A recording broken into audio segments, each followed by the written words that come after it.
Okay, so I've got a fair idea now for investments between 5 to 30 lakhs. The options are almost similar, only the sizes vary.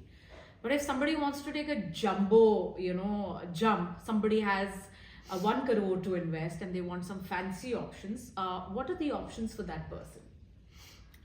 So what happens is when you have a large investment, ideally you should be from that background. For example, if you want to invest a CR and above on an F&B franchisee on franchise, ideally you should be from that line, or somebody in the family who's going to take care of the day-to-day operation has to be on that line.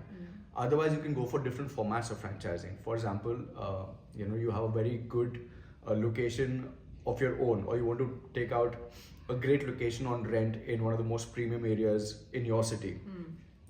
Then you understand like a JV or a management contract kind of thing with the brand, that you go for a JV either if you are if you want to keep it less risk averse.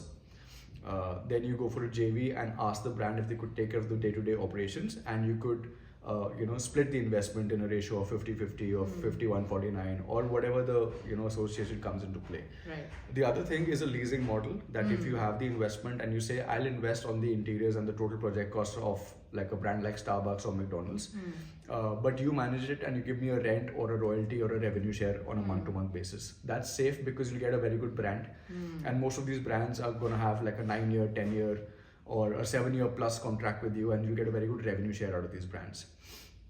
Third option is that you go for a FICO format, which is franchise invested, company operated. So you are the franchisee, you go for a pure investment model and you get a pure revenue share or a rent out of that. So it's very similar to leasing, but again, there are different formats for different companies. That's why these terms are also different. For example, McDonald's would be ideal for you on a very heavy highway area if you have your own space, or a commercial establishment, because the kind of footfall is great for a McDonald's.